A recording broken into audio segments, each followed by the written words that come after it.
안녕하세요. 모디 헤어플란트 원장 이유진입니다. 오늘은 저희 줄기세포 환자분들 중에서 전후 사진이 뚜렷한 환자분 한 분을 소개하려고 왔습니다. 30대 젊은 여성이고 오셨는데 여성 탈모의 기준이 1, 2, 3단계가 있는데 3단계 정도 좀 중증의 여성 탈모가 있으셨던 분이셨어요. 그래서 처음에 오셨을 때 이분을 이식을 해야 되나 아니면은 줄기세포를 해야 되나 두 가지 옵션 중에 좀 고민을 많이 했던 환자였어요. 근데 사진을 보시면 전체적으로 머리카락이 빠져있는 상태였고, 그래서 일상적으로 이거를 해결하기 위해서 환자분들은 오랫동안 가발을 쓰고 계셨어요. 그 정도로 좀 밀도가 많이 부족한 상태였기 때문에 이 정도 면적을 커버를 하려면 굉장히 많은 모낭들이 필요한 상황이었거든요. 나이도 젊으신데 또 뒤통수에 머리카락도 뒤쪽까지 많이 빠져있는 상태이기 때문에 사용할 수 있는 모낭들이 많이 없었어요. 이런 상황에서는 최대한 추후에 이식을 하게 된다고 해도 최대한 심는 모낭들을 줄이기 위해서라도 재생치료를 먼저 하는 것으로 먼저 결정을 했고요. 다행히도 3개월, 6개월, 9개월 추적 관찰을 했었을 때 두피의 모낭들이 죽어있는 것들이 많지 않고 실 같은 애들, 그러니까 휴지기로 넘어갔지만 그래도 아직 죽어있는 모낭들이 많았기 때문에 모낭 줄기세포를 진행했었을 때 실 같은 모낭들이 자극이 되어서 다시 조금 돌아온 케이스여서 어느 정도 전후 사진을 이렇게 비교하시게 된다면 차이가 확고하게 나타나는 것을 볼 수가 있어요.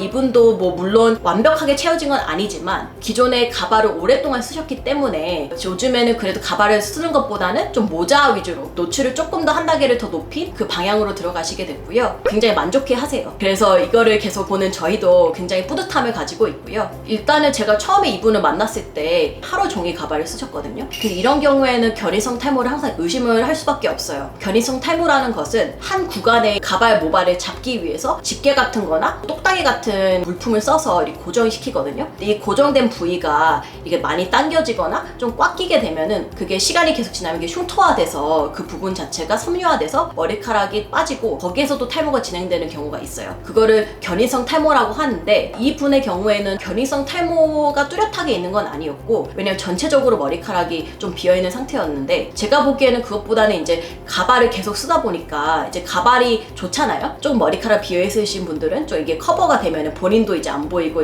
외부 생활도 잘 할 수가 있으니까 이제 가발을 쓰면서 전체적으로 그러면은 근본적인 그 치료, 그러니까 모낭 자체를 강드리는 거는 그걸 덮는 그 방향으로 가셨기 때문에 이 근본적으로 탈모를 치료하는 그 타이밍을 좀 놓치신 것 같아요. 그래서 이게 좀 오랫동안 지속돼서 결국에는 모발 상태가 좀 안 좋아지신 케이스인 것 같고, 결론적으로는 줄기세포 치료도 가급적이면 빨리 하는 게 좋기는 해요. 만약에 이 환자분처럼 가발을 계속 쓰고 계시는데 가발을 좀 벗어나고 기존에 있는 모발들을 어느 정도 회복시켜서 탈모 치료를 하고 싶다 생각하시는 분들은 저희 병원에 오셔서 한번 상담을 받으셨으면 좋겠어요. 그래서 오늘은 이렇게 마치고요. 구독과 좋아요, 알림 설정 부탁드립니다.